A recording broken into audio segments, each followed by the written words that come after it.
Welcome to the Social Housing Podcast from Voicescape, the only podcast dedicated to helping social landlords build sustainable tenancies. During this series of podcasts, we'll be speaking to leaders from the social housing sector and beyond, hopefully challenging the status quo a little bit, and also stimulating discussion around how technology can be better utilised to help build sustainable tenancies. I'm your host, John Doyle, the Chief Exec and founder of Voicescape.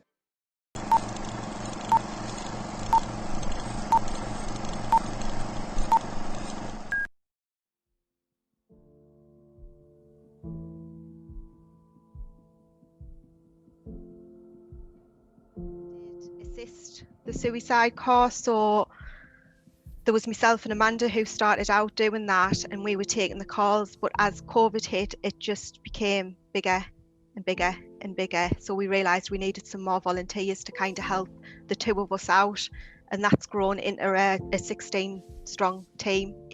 Myself and Amanda, we couldn't actually cope with all them calls, and we did have one or two volunteers who had been trained, and we used to get one or two calls maybe a month, and that quickly grew when COVID hit because people were facing these desperate situations. How are you helping the helpers? All of us have got so much capacity for empathy.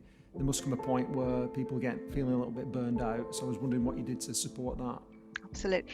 In terms of the volunteers, we do a check-in. So after every call they've took, we're in contact because we talk through the case.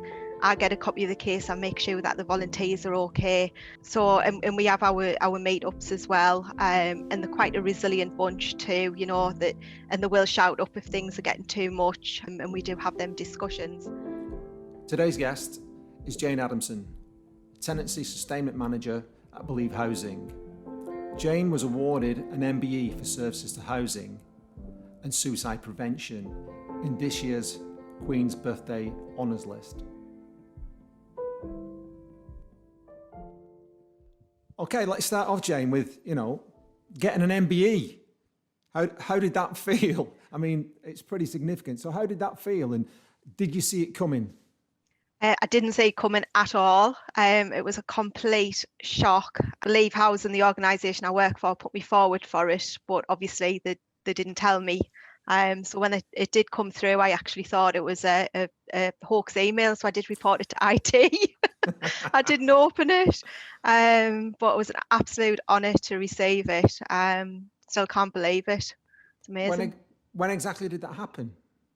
It was in September. It was the beginning of September. I got an email through, and then the birthday honours list was announced October 10th. Wow. So I knew for about a month before, but obviously wasn't allowed to say anything.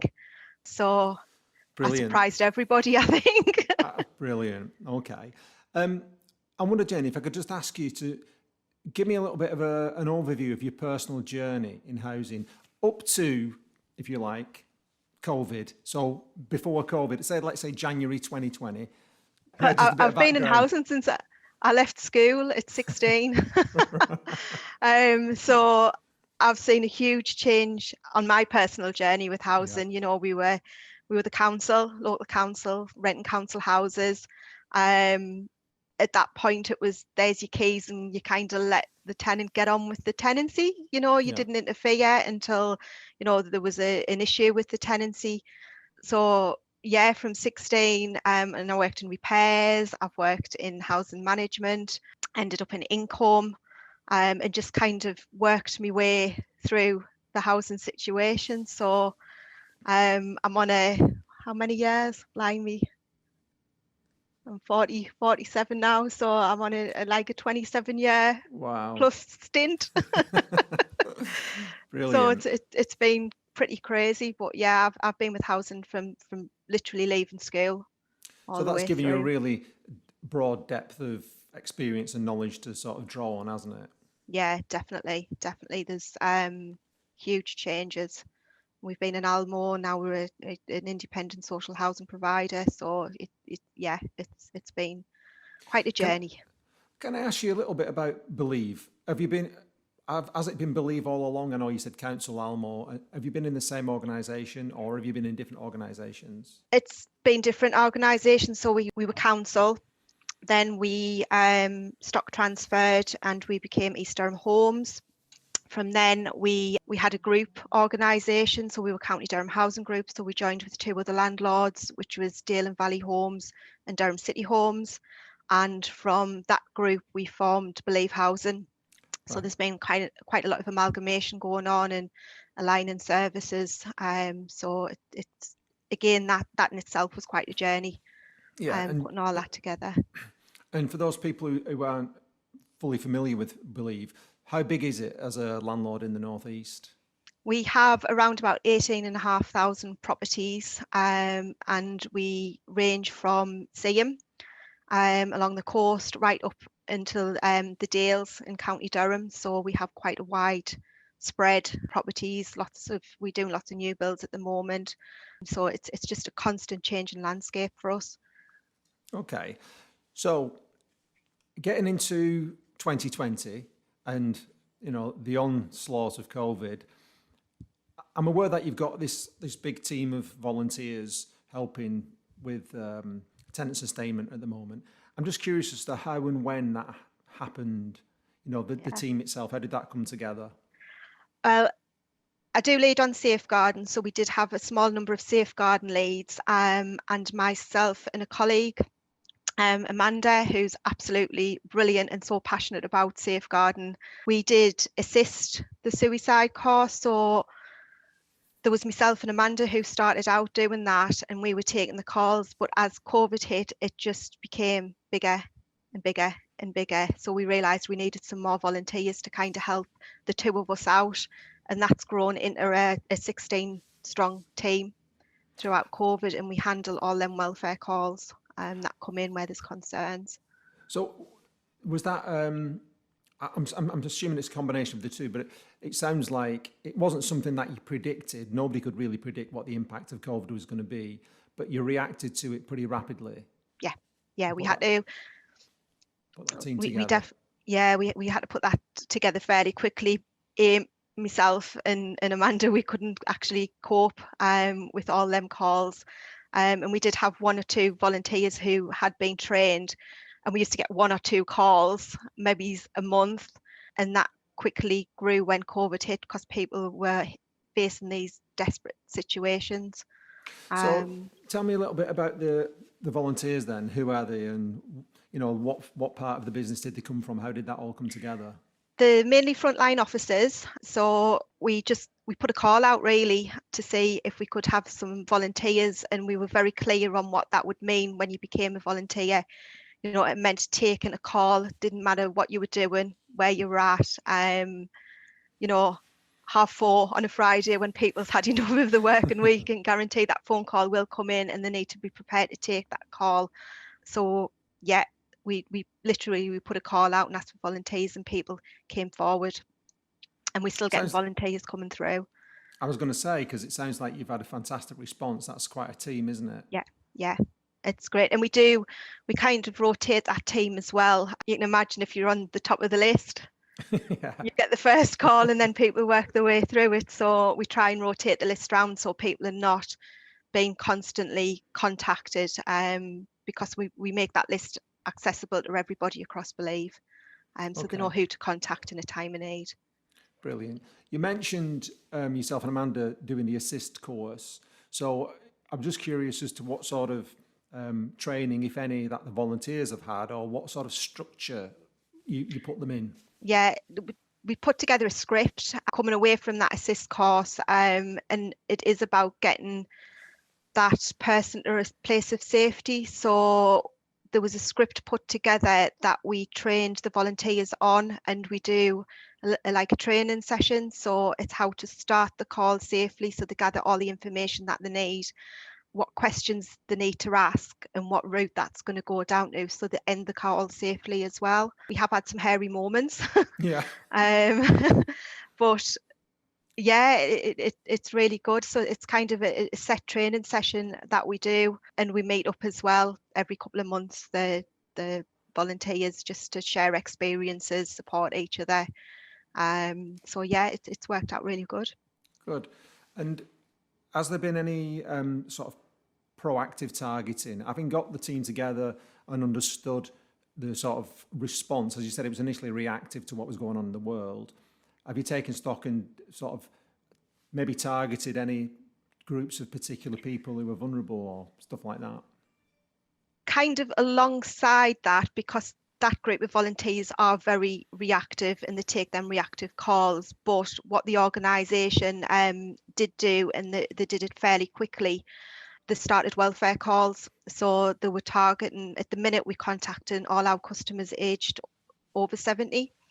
But in the first lockdown, again, we knew who our vulnerable customers were, and them target groups, the elderly, single people.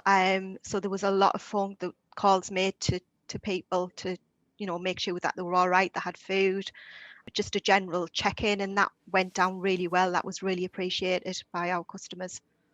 Okay, and I think when we spoke previously, you said there was also an initiative to access healthcare wherever that was needed, with the permission, of course.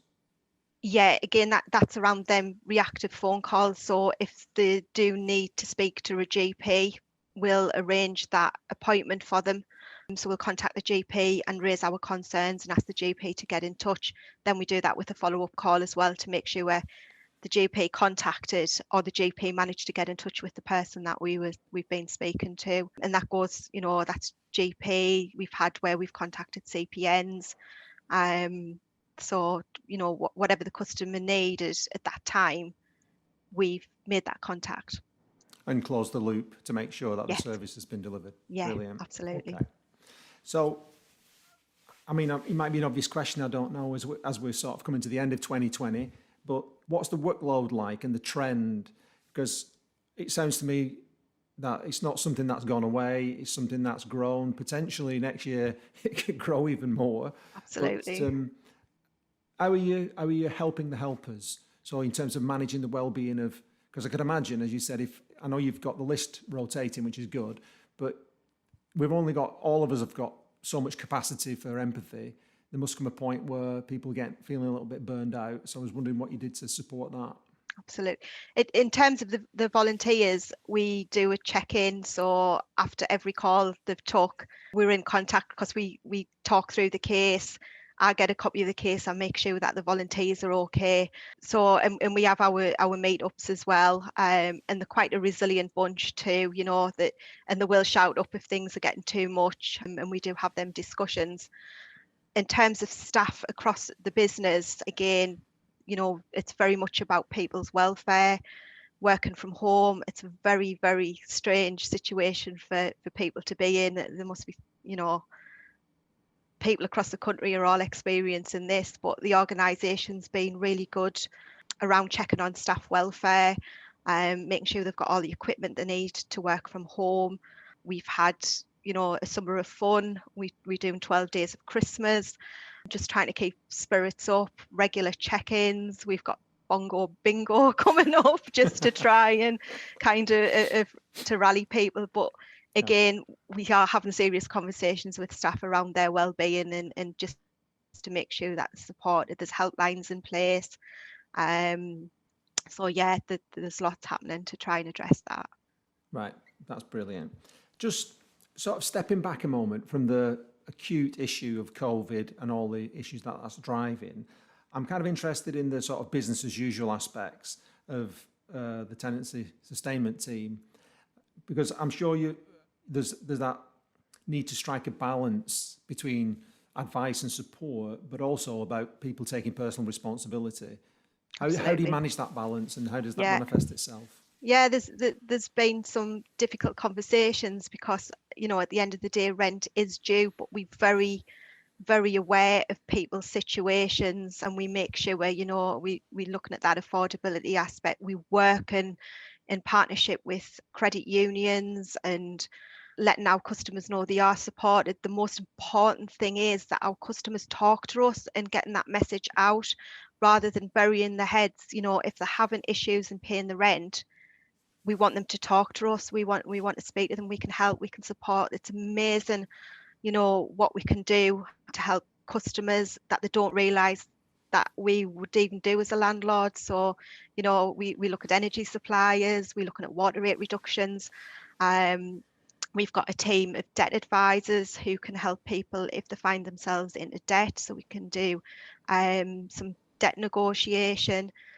There's absolutely a raft of support as a landlord, what people get really surprised that we can actually do. So for me, the most important thing is talk to us. And if you're trying to get in touch with you, contact us. Yeah, and I think probably landlords across the country will have the same situation. I think it's a very interesting message, the idea of, you know, engaging with your landlord, because I think you're right. You know, for me, this is the definition of social landlord. What you're doing, it's got that solid identity. I mean, recently, a lot of social landlords perhaps not quite sure how far down the track they should go on the social side. And I think you and I previously had a conversation about the potential of social landlords becoming social workers, but there is a balance to be struck there. And it sounds to me like, you know, I believe you're really delivering on that social aspect. Absolutely. And it also draws on your experience, as we talked about earlier, of the other departments in the organisation.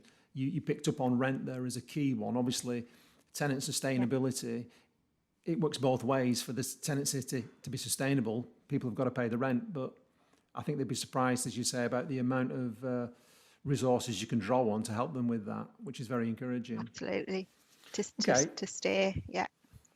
In terms of extending that out to 2021, looking forward, I mean, everybody's sort of focusing on Christmas. You're talking 12 days of Christmas. But looking forward from there into next year, what are your thoughts? What are your concerns? What do you see as your greatest challenges? It's quite a scary thought to go into 2021 the way things are at the moment. I'd like to think things are going to start to get better. You know, employment it's a massive unemployment's a massive thing at the moment, and a real concern. So we're going into winter months, we're going into dark nights. It's, you know, not only is it financial, but it's people's actual well-being that is a concern. So yeah, we trying to prepare for that.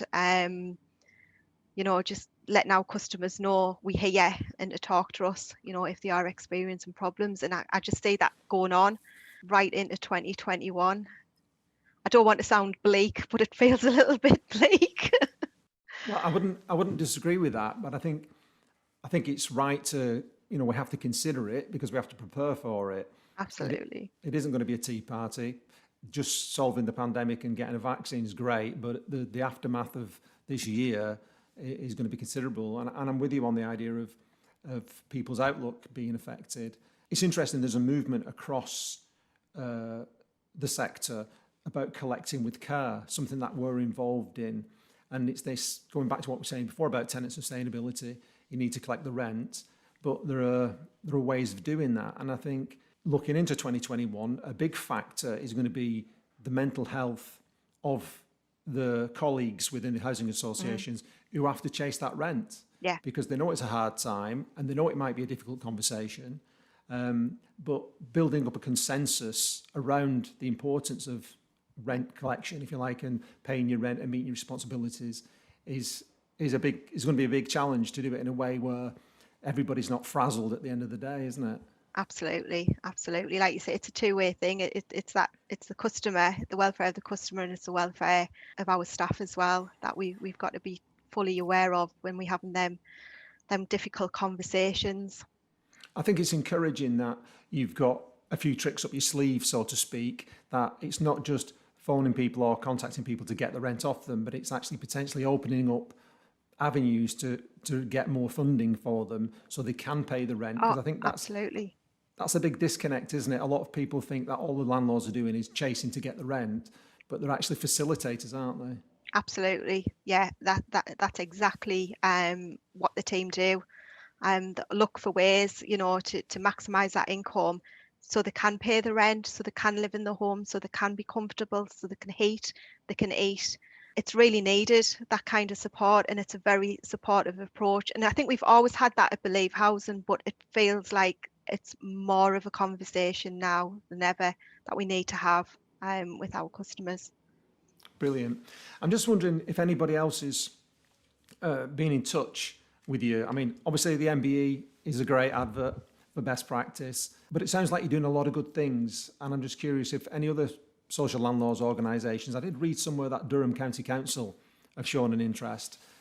Is there anybody else? We did some training with Durham County Council around that conversation we have when people are in kind of mental distress and talking about taking their lives. So we delivered that training to the Housing Solutions, the homeless team, and that went down really, really well. So, you know, we have said if anybody's interested in that training, just to drop us a line. So that has been mentioned when we meet as a cohort in our safeguarding groups. So Brilliant. So we can extend that invite out through the podcast, hopefully, and other landlords who've seen the good work you're doing might be able to pick your brains, because that's very much something I see all the time in this industry. People doing good stuff and other people then being able to liaise and get some great ideas. Yeah.